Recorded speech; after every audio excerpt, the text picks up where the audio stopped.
The 2020 election field has seen some change this week now that 20 candidates have stated their cases during the first presidential debate. Last night, Vice President Joe Biden walked on stage as the Democratic frontrunner, but may have lost his position after heated exchanges about race, immigration, gun policy, and health care. Here to discuss is Isaac Wright, Democratic strategist and partner of Forward Solutions Strategy Group. Welcome to the show.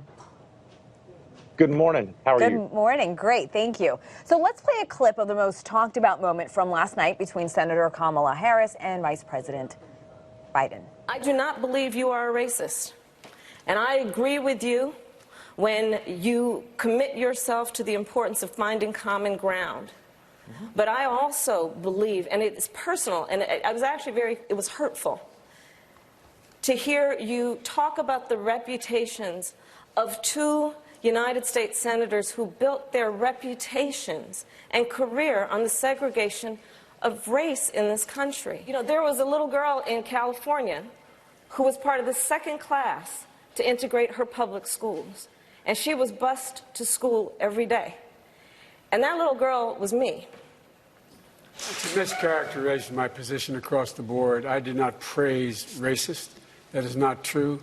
Number one. Number two, if we want to have this campaign litigated on who supports civil rights and whether I did or not, I'm happy to do that. Now, Isaac, can a moment like that lose Biden his position as front runner, in your opinion? I don't know. I don't know if it can lose the position, but it certainly can open it up for a much more wide open race than we've had thus far. Senator Biden had to go into last night's debate with the hope to stay above the fray, to keep sort of the mantle of a front runner. I don't think that's where they are coming out of the debate. Senator Harris is a phenomenal debater, and anybody who took that for granted going into the debate last night paid the price. She's a former prosecutor. She's been one of the most effective people at grilling witnesses in the Senate investigation hearings. She is a strong, strong person at the podium, and she proved that last night. You're right. You certainly showcased that. Another big moment, Isaac, was South Bend Mayor Pete Buttigieg's response to a question about a white police officer killing a black man in the city. Let's take a look at that as well. When I look into his mother's eyes, I have to face the fact that nothing that I say will bring him back. This is an issue that is facing our community and so many communities around the country. And until we move policing out from the shadow of systemic racism, whatever this particular incident teaches us, we will be left with the bigger problem of the fact that there's a wall of mistrust put up one racist act at a time, not just from what's happened in the past, but from what's happening around the country in the present. It threatens the well-being of every community. So, Isaac, is that a sufficient response?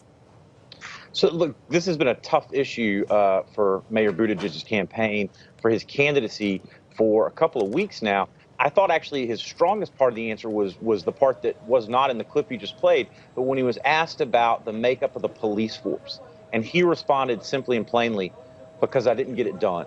He was willing to admit when he had failed and when he didn't get the policies enacted that needed to be enacted that he was trying to do. And I thought that was a great moment of earnestness that other candidates on stage could have learned from, that it's okay to say, I didn't get it done. I had a vision. We didn't get as far as I wanted to go. And you touched on this a moment ago, Isaac. Harris is being applauded for owning the stage last night, but she did use her time to attack the character of a few of her opponents.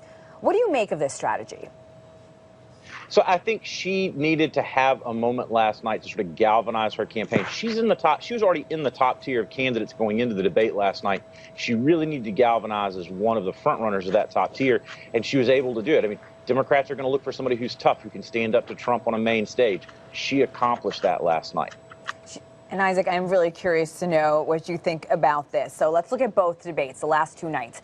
Who do you think has the best chance on stage against Donald Trump in next year's presidential debate, as far as now? Well, just looking at the two performances from the last two evenings, I'd say coming out of the first debate, Warren and Castro did a phenomenal job. They look like people who are ready to go up on stage on a debate against President Trump. I would say last night it was Harris and Buttigieg that look like they're ready to go up toe-to-toe with President Trump. But we have many more debates. We have a lot more campaigning to do between now and that point. No, you're right. There is so much time. But I have to ask you, who do you think didn't make the cut? I think Sanders underperformed last night. I think there were folks who thought going into it that he would really make a case. But there's a tremendous difference between a one-on-one debate as the insurgent, which is what the situation he was in 2016, and being one of 10 candidates and out of a total 20 in a two-night debate last night. And I think if there was somebody who underperformed expectations, it was probably Sanders.